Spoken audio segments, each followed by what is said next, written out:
الحمد لله الذات عظيم الصفات سميع الصفات كبير الشان جليل القدر رفيع الذكر مطاع الأمر جدير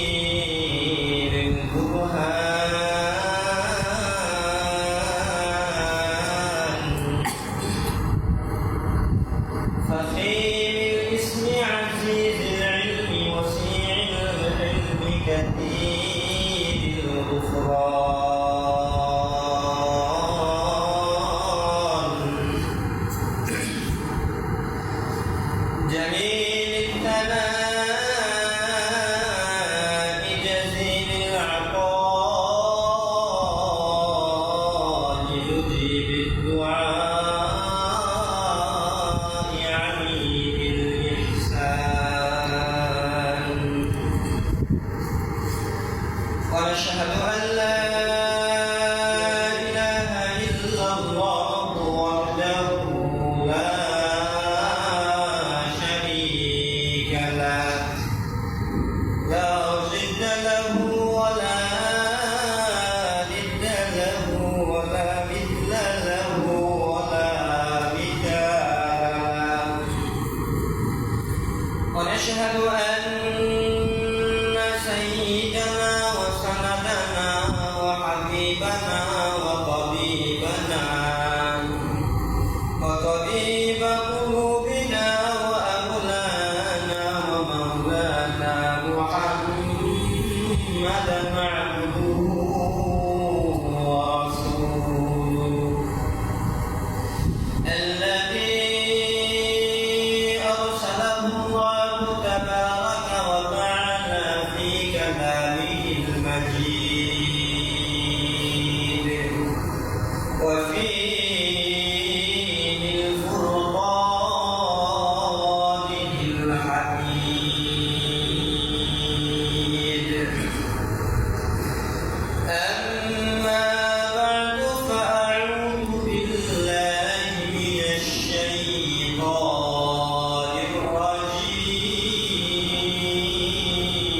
الرجيم بسم الله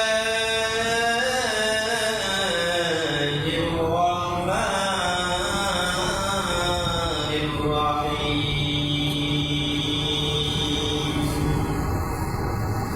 ولتكن منكم أمة يدعون إلى الخير ويأمرون بالمعروف وينهون عن المنكر وأولئك هم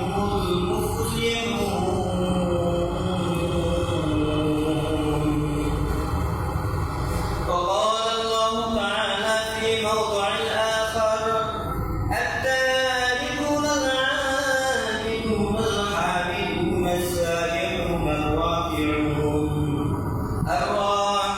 الساجدون الآمرون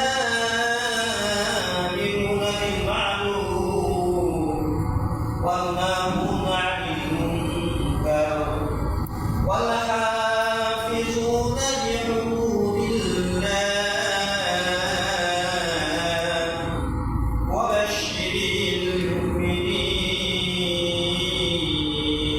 المؤمنين وقال رسول الله صلى الله عليه وسلم بلغوا عني ولو آية أو كما قال عليه الصلاة والسلام صدق الله مولانا العظيم وصدق رسوله النبي الكريم ونحن على ذلك لمن الشاهدين والشاكرين والذاكرين والحمد لله رب العالمين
शानी ने तेरे कत्लों को दरिया कर दिया।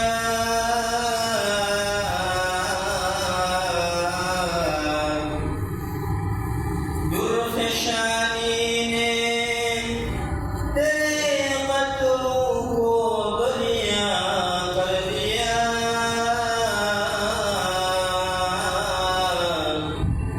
दिल को रोशन कर दिया है, आँखों को बीना कर दिया।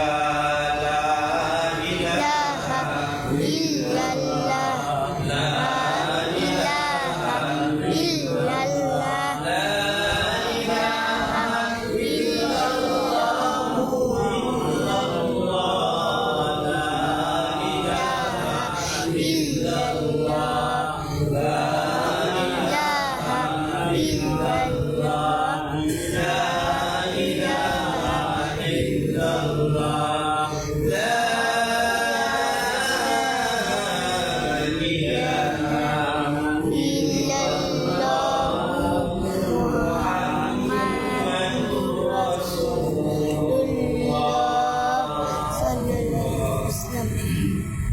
मोहम्मद ने आकर कुफ्र को मिटाया।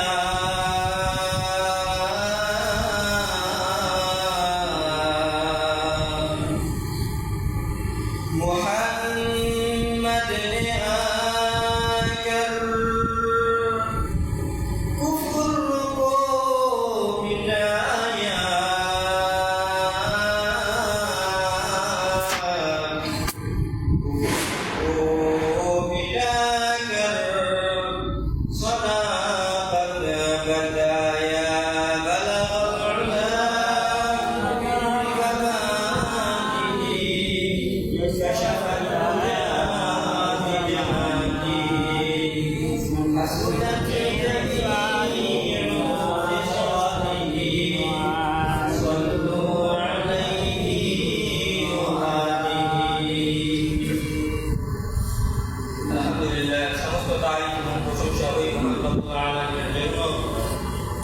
যেই মহান রব্বুল আলামিন আমাদেরকে দুনিয়ার সমস্ত অশ্লীল কাজ থেকে খারেজ করে, দুনিয়াবি কাজ থেকে খারেজ করে, লক্ষ কোটি মানুষের মধ্যে বাছাই করে, ছাঁটাই করে, আল্লাহ পাক রব্বুল আলামিনের প্রতি মহব্বত করে, দুনিয়ার মধ্যে সবচেয়ে শ্রেষ্ঠ ঘর আল্লাহ পাক রব্বুল আলামিনের ঘরে, দুনিয়ার মধ্যে সবচেয়ে উত্তম জায়গা আল্লাহ পাক রব্বুল আলামিনের ঘরে আশার বসার এবং আমার মতো গুনাহগারের প্রত্যেকে কিছু কথা শোনার তৌফিক দান করলেন।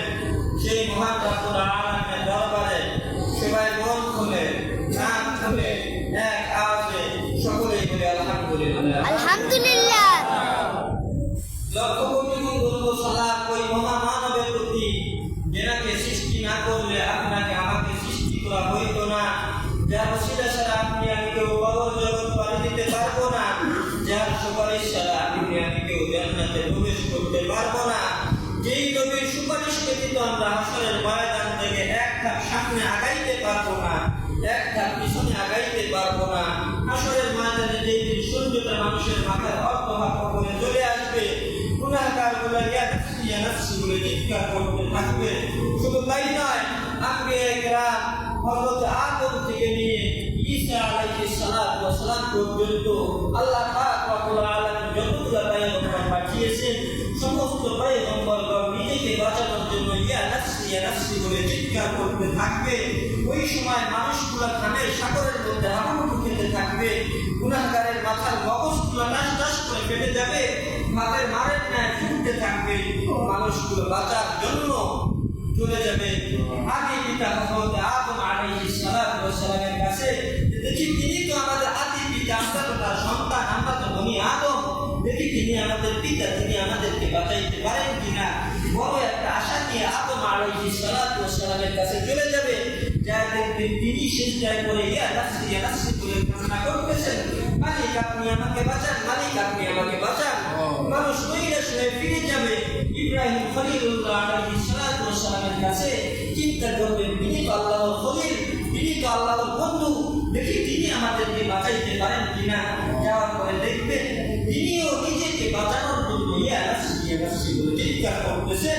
মানুষগুলো সেখান থেকেও নৈরাশ্যে ফিরে এসে চিন্তা করবেন আল্লাহ পাক রব্বুল আলামিন তো শেষ জামানায় একজন পয়গম্বরকে পাঠিয়েছিলেন, যিনি জন্মের আগেও ছিলেন মানুষের জন্য রহমত স্বরূপ, যিনি জন্মের পরেও মানুষের জন্য রহমত স্বরূপ, যিনি দয়ার নবী, যিনি মায়ার নবী। দেখি আমরা তার কাছে যাই, দেখি তিনি আমাদেরকে বাঁচাইতে পারেন কিনা। মনের ভিতরে একটা বাঁচার একটা আশা নিয়ে শেষ নবী হযরত মুহাম্মদ রাসূলুল্লাহ সাল্লাল্লাহু আলাইহি ওয়াসাল্লামের কাছে চলে যাবেন। যাওয়ার পরে উম্মতগুলো দেখতে পাবেন দয়ার নবী, মায়ার নবী, এতিম নবী, বিশ্ব নবী সাল্লাল্লাহু আলাইহি ওয়াসাল্লাম সেজদায় পড়ে আল্লাহকে ডাকতেছেন, বলতেছেন রব্বি হাবলি উম্মতি, রব্বি হাবলি উম্মতি। আল্লাহ আপনি আমার উম্মতকে বাঁচান, আপনি আমার উম্মতকে বাঁচান। আমি আমার একটা উম্মতকে রেখে আমি জান্নাতে যাইতে পারবো না। আল্লাহ পাক রব্বুল আলামিন সেই নবীর উম্মত হিসেবে আমাদেরকে কবুল করেছেন। আমরা আর একবার বলি আলহামদুলিল্লাহ। আলহামদুলিল্লাহ। লক্ষ কোটি দরুদ ও সালাম ওই মহামানবের প্রতি আমরা সকলেই মন থেকে দরুদ প্রেরণ করি, সকলেই বলি সাল্লাল্লাহু আলাইহি ওয়াসাল্লাম। মুসলমান ভাইরা আমার গত সপ্তাহে আলোচনা করেছিলেন মৃত্যু নিয়ে। আমরা বুঝতে পারি গতকালকেও এই গ্রাম থেকে আমাদের মধ্যে থেকে একজন লোক চলে গেছে। এই যে লোক যে মারা যায় আমাদেরকে একটা শিক্ষা দিয়ে যায়। কি শিক্ষা দিয়ে যায়? যে আমি যে গেলাম তোমাদেরকেও একদিন যাইতে হবে, তোমাদেরকেও একদিন যাইতে হবে। এই দুনিয়ার মাটিটা আমাদেরকে প্রতিটা দিন, প্রতিটা সময়, প্রতিটা মুহূর্তে, প্রতিটা সেকেন্ডে, প্রতিটা মিনিটে, প্রতিটা ঘন্টায় আমাদেরকে বলতে থাকে আজকে তোমরা আমার পিঠের উপর দিয়ে চলাফেরা করতেছো, একদিন তোমাদের সকলকে আমার পেটের ভিতরে আসতে হবে। এই মৃত্যু নামক জিনিস থেকে আমরা কেউ পলায়ন করতে পারবো না। অতএব আপনাকে আমাকে সকলকেই মৃত্যুবরণ করতে হবে। আপনার চাইতে আমার চাইতে বড় বড় নাফরমান তারাও আল্লাহ পাক রব্বুল আলামিনের মৃত্যু নামক বস্তু থেকে ছাড়া পায় না।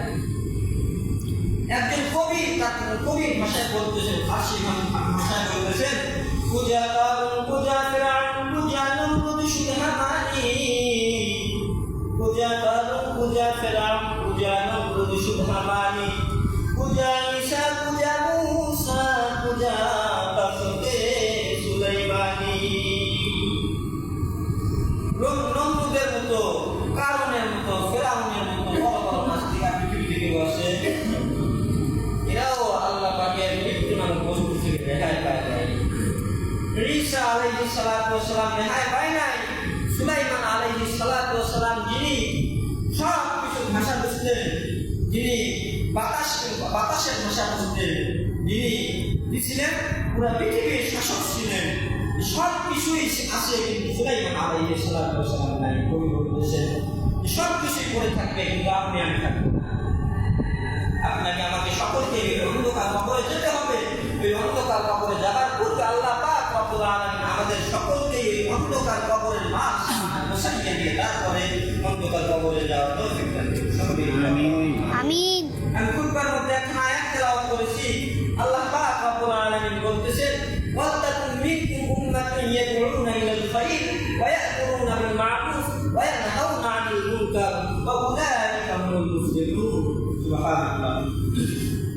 আল্লাহ পাক রব্বুল আলামিন বলতেছেন আমি পৃথিবী শুরু থেকে নিয়ে শেষ পর্যন্ত যত মানুষ পাঠাইলাম, যত জাতির মানুষ পাঠাইলাম, যত ধর্মের মানুষ পাঠাইলাম, যত শ্রেণীর মানুষ পাঠাইলাম, তার মধ্যে থেকে একটা দল আমি আল্লাহ পাক রব্বুল আলামিন নির্ধারিত করলেন আমার জন্য। এই দলটা পৃথিবীর সব মানুষের চাইতে, সব শ্রেণীর মানুষের চাইতে দরকার।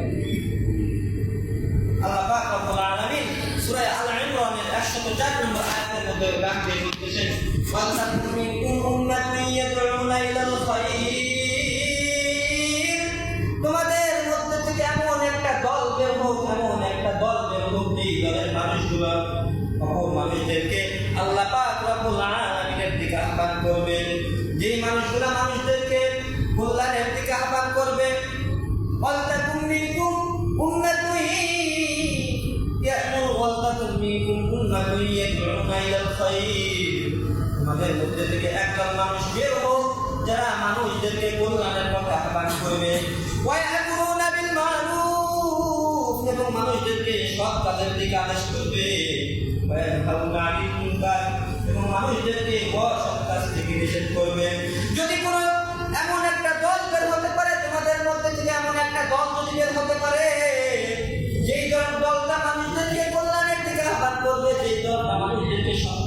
আদেশ করবে, যেই দলটা মানুষদেরকে অসৎ পথ থেকে নিষেধ করবে, আল্লাহ পাক রব্বুল আলামিন কালামে পাকের মধ্যে এদেরকে দুনিয়াতেও সফল কাম এবং আখিরাতেও সফল কাম বলে ঘোষণা করেছেন। ওয়াউলাইকা হুমুল মুফলিহুন। আল্লাহ পাক রব্বুল আলামিন বললেন যে যেই ব্যক্তি তোমাদের মধ্যে থেকে এমন একটা দল বের হবে যারা মানুষদেরকে কল্যাণের পথে ডাকবে। যেমন কিভাবে কল্যাণের পথে ডাকতে পারে মানুষদেরকে? যেমন আমি একটা ভালো কাজ করতেছি, একটা মানুষের সাথে দেখা হয়ে গেল, তাকেও কল্যাণের দাওয়াত পৌঁছায়। তারপরে আল্লাহ পাক রব্বুল আলামিন বলতেছেন ওয়ায়ামুরুনা বিল মারুফ, মানুষদেরকে সৎ পথে আদেশ করা, মানুষদেরকে সৎ পথে আদেশ করা। ওয়ায়ামুরুনা বিল মারুফ, যে সৎ পথের দিকে আদেশ করা। ওয়ায়ানহাউনা আনিল মুনকার, এবং অসৎ পথ থেকে মানুষদেরকে নিষেধ করা। যদি এমন একটা দল আপনাদের মধ্যে থেকে বের হয়, তাহলে আল্লাহ পাক রব্বুল আলামিন তাকে দুনিয়াতেও সফল কাম, পরকালেও সফল কাম বলবে। সুবহানাল্লাহ। 2 নম্বরে আল্লাহ পাক রব্বুল আলামিন বলতেছেন যারা মানুষদেরকে সৎ পথের দিকে আদেশ করে, কল্যাণের দিকে আহ্বান করে, মানুষদেরকে আল্লাহর কথা স্মরণ করাইয়া দেয়, আল্লাহ পাক রব্বুল আলামিন কালামে পাকের মধ্যে পৃথিবীর মধ্যে সবচেয়ে শ্রেষ্ঠ মানুষ বলে এদেরকে ঘোষণা করে। যেমন সূরা সাজদা 33 নম্বর আয়াতের মধ্যে আল্লাহ পাক রব্বুল আলামিন ডাক দিয়ে বলতেছেন ওয়ামান আহসানু কাওলান মিম্মান দাআ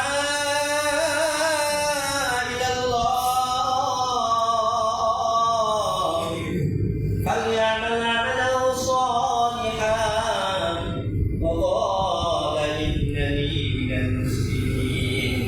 আল্লাহ পাক রব্বুল আলামিন ডাক দিয়ে বলতেছেন ওয়ামান আহসানু কাওলান মিম্মান দাআ ইলাল্লাহ, যে ব্যক্তি মানুষকে তার মুখের কথার মাধ্যমে মানুষদেরকে আল্লাহ পাক রব্বুল আলামিনের দিকে ডাকে, মানুষদেরকে আল্লাহ পাক রব্বুল আলামিনের কথা স্মরণ করা যায়।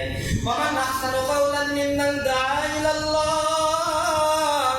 যে ব্যক্তি মানুষদেরকে আল্লাহ পাক রব্বুল আলামিনের কথা স্মরণ করাইয়া দেয়, ফালিয়ামাল আমালান সালিহান, কতক্ষণ নেক আমল করে। আল্লাহ পাক রব্বুল আলামিন বলতেছেন এই মানুষকে আমি পৃথিবীর মধ্যে সবচেয়ে শ্রেষ্ঠ মানুষ বলে ঘোষণা করলাম। তারপরে আল্লাহ পাক বলতেছেন ওয়াকালা ইন্নানি মিনাল মুসলিমিন, এবং নিজেকে মুসলমান বলে দাবি করে।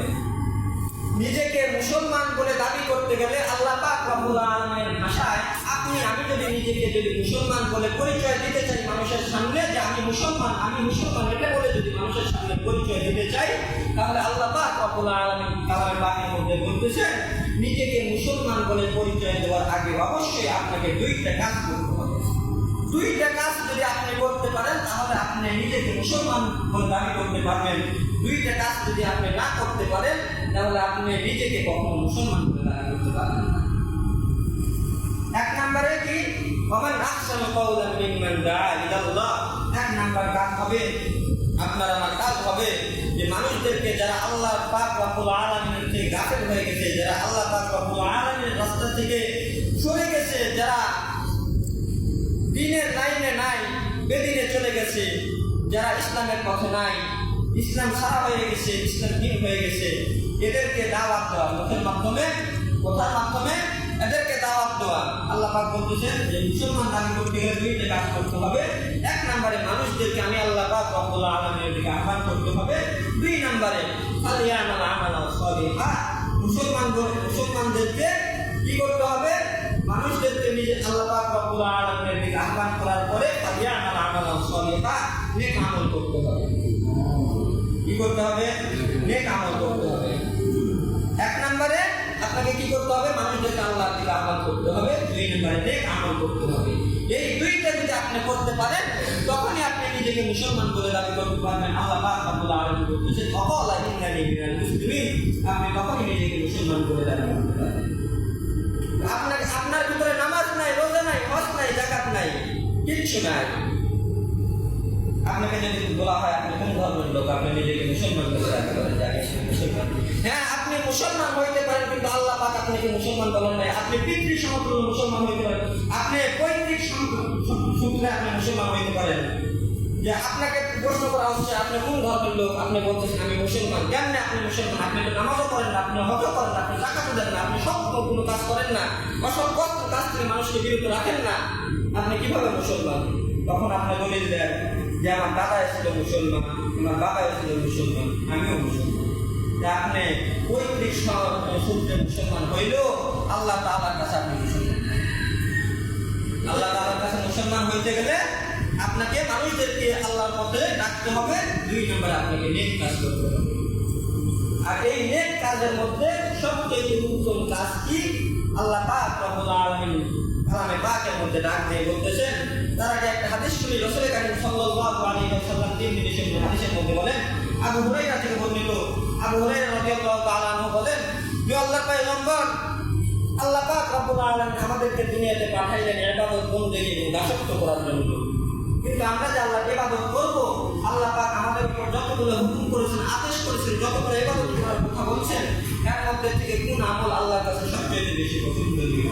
আল্লাহ রাসূল সাল্লাল্লাহু আলাইহি ওয়াসাল্লাম বললেন, as-salatu min waqtiha, সময় মতো নামাজ আদায় করা। এই সময় মতো নামাজ আদায় করা, এই কাজটা সময় মতো নামাজ আদায় করা আল্লাহ পাক রব্বুল আলামিনের কাছে সবচেয়ে বেশি পছন্দনীয়। আল্লাহ পাক রব্বুল আলামিন উম্মতে মুহাম্মাদের উপরে যা কিছু ফরজ করেছেন, যা কিছু হুকুম করেছেন, তার মধ্যে সবচেয়ে প্রথম হুকুম হইতেছে নামাজ আদায় করা। সবচেয়ে প্রথম হুকুম হইতেছে নামাজ আদায় করো। আর কিয়ামতের দিন সর্বপ্রথম আপনার নামাজের হিসেব হবে। মুসলিম শরীফের হাদিসের মধ্যে আসছে, আউয়ালু মা ইউহাসাবু বিহিল আবদু ইয়াওমাল কিয়ামাতি সালাত।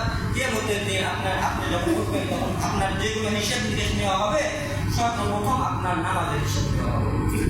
আপনি নামাজের হিসাবটা যদি সঠিকভাবে দিতে পারেন, তাহলে অন্য হিসাবগুলো আল্লাহ পাক রব্বুল আলামিন আপনার জন্য সহজ করে দিবেন। আর নামাজের হিসেবে যদি ধরা খাওয়া যায়, তাহলে তো বাঁচার করতে পারবেন। যাই হোক, আল্লাহ পাক রব্বুল আলামিন বললেন যে আমি যতগুলো ইবাদতের কথা আমি তোমাদেরকে বললাম, এর মধ্যে সবচেয়ে বেশি পছন্দনীয় ইবাদত আমি আল্লাহর কাছে নামাজ আদায় করা। ওলামায়ে কেরাম আপনাদেরকে নামাজের কথা বলতেছেন, তাবলীগী সাথী ভাইরা আপনাদেরকে নামাজের দাওয়াত দিতেছেন, আপনারা নামাজে আসতেছেন না।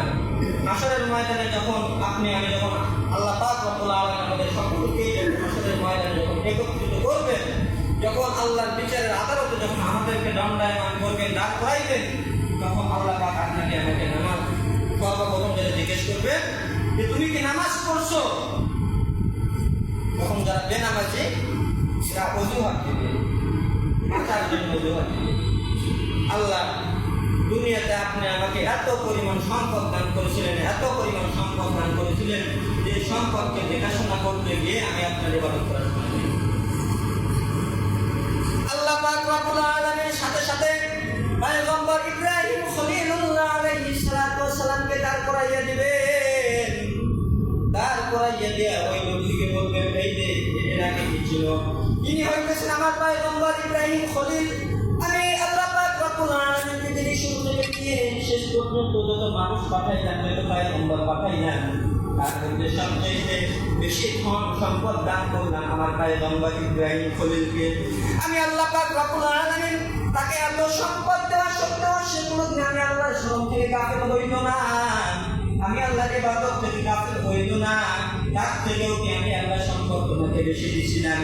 ওই বান্দা বলবে না, আল্লাহ তার মতো সম্পদ আমাকে দেন নাই। আল্লাহ পাক রব্বুল আলামিন বলবেন, আজ কোনো ওজন চলবে না, তোমার জন্য অপেক্ষা করতেছে জাহান্নাম। আরেকজনকে আল্লাহ পাক রব্বুল আলামিন ডাক দিয়ে বলবে, তুমি কেন নামাজ পড়ো নাই? ওই বান্দা ডাক দিয়ে বলবে মালিক, আপনি যখন আমাকে দুনিয়াতে পাঠাইলেন, দুনিয়াতে পাঠানোর পরে আল্লাহ আপনি আমাকে এমন অসুস্থতা দান করলেন, এই অসুস্থতার কারণে আমি আপনাকে ইবাদত করতে পারি নাই, আমি আপনার দাসত্ব করতে পারি নাই, আমি আপনাকে স্মরণ করার সময় পাই নাই।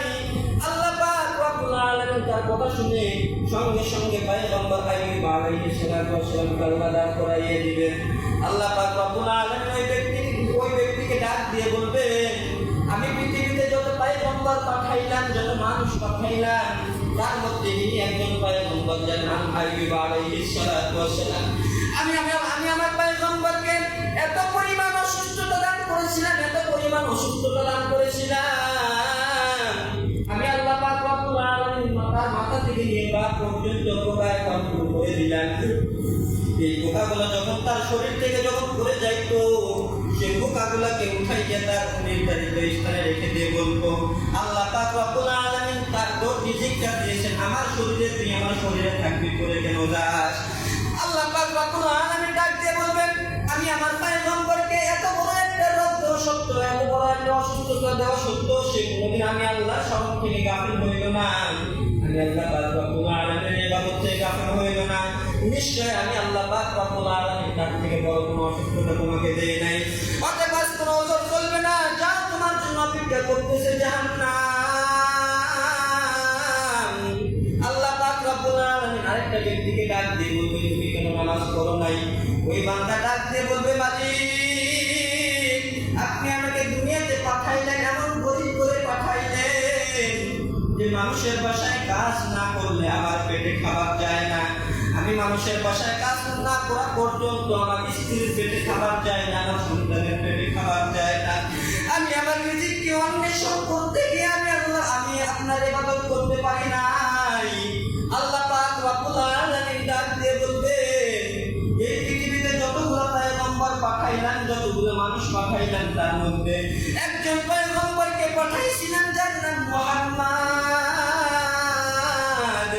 এর মতো গরিব, এর মতো এতিম কোনো মানুষ, এর মতো গরিব কোনো মানুষ, গরিব কোনো পয়গম্বর আমি আল্লাহ পাঠাই নাই।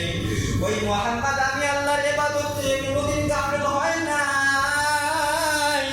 ইতিহাসের দিকে লক্ষ্য করে দেখেন, দয়ার নবী, মায়ার নবী, এতিম নবী, একদিন নয়, 2 দিন নয়, 3 দিন পর্যন্ত ক্ষুধার্ত অবস্থায়, পেটের ভিতর পাথর বাঁধা অবস্থায় আল্লাহ পাক রব্বুল আলামিনের ইবাদত করেছেন। কোনদিন আল্লাহ পাক রব্বুল আলামিনের স্মরণ থেকে নৈরাশ হইলেন না। আল্লাহ পাক রব্বুল আলামিন ডাক দিয়ে বলবেন, তার চাইতে গরিব তোমাকে বানাই নাই। অতএব আজ কোনো ওজর চলবে না। আল্লাহ পাক রব্বুল আলামিন ডাক দিয়ে বলবেন, ওয়ালাকাদ যারা'না লিজাহান্নামা কাসীরাম মিনাল জিন্নি ওয়াল ইনস।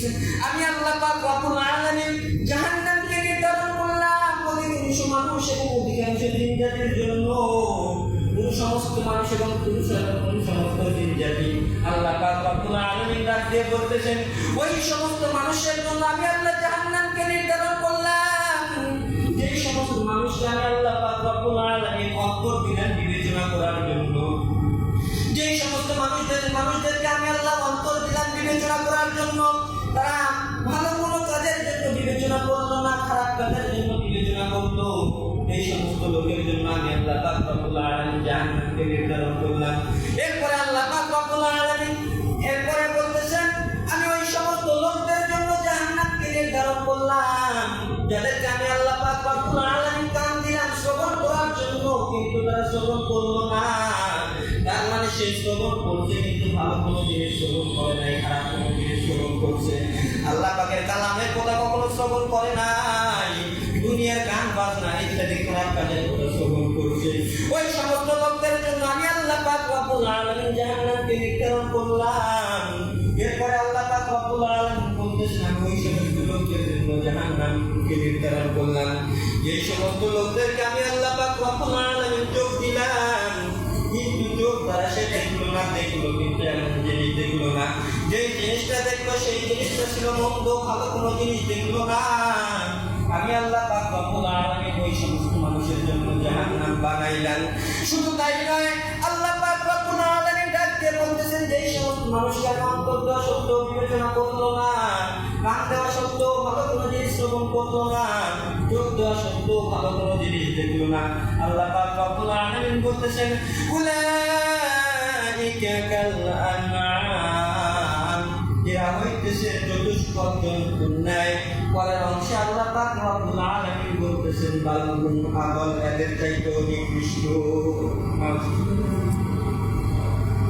আল্লাহ পাক বললেন যে আমি আল্লাহ পাক মানুষদেরকে দুনিয়াতে পাঠাইলাম চোখ দিয়ে, দিল দিয়ে, কান দিয়ে পাঠাইলাম। আমি আল্লাহ দিল দিলাম তাকে বিবেচনা করার জন্য, বিশ্লেষণ করার জন্য। কেমন বিবেচনা? যে আপনি আমি যে খাবারটা খাইতেছি, যে খাবারটা আপনার আমার সামনে আসলো, আপনি আমি বিবেচনা করে দেখলেন না হালাল না হারাম। আল্লাহ পাক কান দিলেন ভালো জিনিস শ্রবণ করার জন্য, ভালো জিনিস না শুনে খারাপ জিনিস শ্রবণ করলাম, চোখ দিলেন ভালো জিনিস দেখার জন্য, ভালো জিনিস না দেখে খারাপ জিনিস দেখলেন।